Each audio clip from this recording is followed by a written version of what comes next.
Hi viewers, welcome to universities YouTube channel. இந்த video மூலமாக overlapping job turner சம்மந்தமான ஒரு முக்கியமான அப்டேட் வந்து வெளியாகிருக்குங்க. இதன் மூலமாக வந்து பிஎஃப் ட்ரான்ஸ்ஃபர் ஆப்ஷனுமே ரொம்பவுமே சிம்பிளிஃபையும் பண்ணியிருக்காங்க. இதை பற்றின முழு விவரங்கள் என்ன, எப்படி நீங்கள் பயன்படுத்தணும் அப்படிங்கிற விவரங்களை தெளிவாக பார்க்கலாம். இந்த வீடியோக்குள்ளே போகிறதுக்கு முன்னாடி மறக்காமல் நம்ம சேனலுக்கு ஒரு லைக் பண்ணிவிடுங்க. இந்த வீடியோ உங்கள் நண்பர்களுக்கும் ஷேர் பண்ணிவிடுங்க. வாங்க வீடியோக்குள்ளே போகலாம். ஹாய் ஃப்ரெண்ட்ஸ், பிஎஃப்ல நீங்கள் ஒரு கம்பெனிலேருந்து இன்னொரு கம்பெனிக்கு வேலைக்கு ட்ரான்ஸ்ஃபர் ஆகிறீங்க அப்படின்னா பிஎஃப் ட்ரான்ஸ்ஃபர் ரிக்வஸ்ட் வந்து பார்த்தீங்கன்னா ஓவர்லேப்பிங் ஜாப் பீரியட் அப்படிங்கிற ஒரு காரணத்துக்காக வந்து ரிஜெக்ஷன் பண்ணிட்டு இருந்திருப்பாங்கங்க. இனிமேல் இந்த ஒரு காரணத்துக்காக ரிஜெக்ஷன் பண்ணக்கூடாது அப்படிங்கிறதுக்காக ஒரு புதிய சர்க்குலர் வந்து வெளியாகிருக்கு. இதன் மூலமாக உங்களுடைய கிளைமையும் ரிஜெக்ட் பண்ணக்கூடாது அப்படிங்கிறதையும் சொல்லியிருக்கிறாங்கங்க.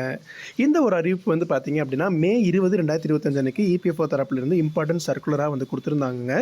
நீங்கள் ஒரு கம்பெனிலேருந்து இன்னொரு கம்பெனிக்கு ஜாயின் பண்ணும்போது ஓவர்லேப்பிங் பீரியட் அப்படிங்கிற மாதிரி ஏதாவது ஒரு இஷ்யூஸ் இருக்குது, இல்லை ஒரே டேட்டை வந்து 2 கம்பெனிலையும் வந்து மாற்றி போட்டிருக்கீங்க அப்படின்னா இதை ஒரு காரணம் காட்டி உங்களுக்கு பிஎஃப் ரிஜெக்ஷன் ஆகக்கூடாது அப்படிங்கிறது அறிவிப்பு வந்து வெளியாக இருக்குது.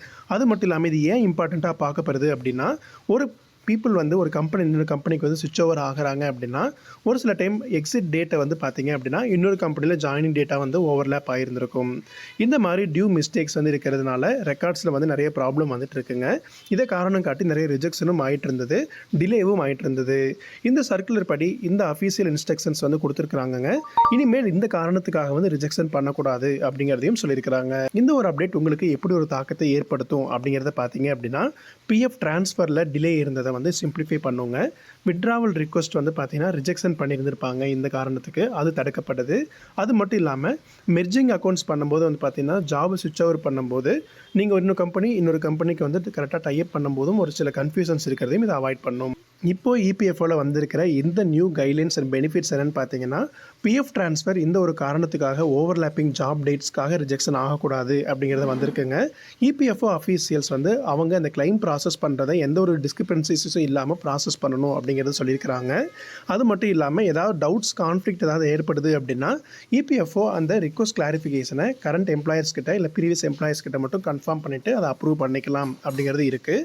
டிலே எதுவுமே இல்லாமல் ஜென்யூனாக எம்ப்ளாயீஸ் வந்து பார்த்தீங்க அப்படின்னா அன்னெசரி டிலேஸ் அவாய்ட் பண்ணுறதுக்கும் இது ஒரு காரணமாக வந்திருக்கு. இப்போது கவர்மெண்ட்டில் கொண்டு வந்திருக்கிற இந்த அப்டேட் பற்றி பார்த்தீங்கன்னா நீங்கள் என்ன நினைக்கிறீங்க அப்படிங்கிறத யூடியூப் கமெண்ட் செக்ஷனில் கமெண்ட் பண்ணுங்கள். உங்களுக்கு இபிஎஃப்ஓ சம்மந்தமான ஏதாவது கேள்விகள் இருக்குனாலும் கேள்விகள் கேளுங்க, நாங்கள் உங்களுக்கு ரெஸ்பாண்ட் பண்ணுறோம்.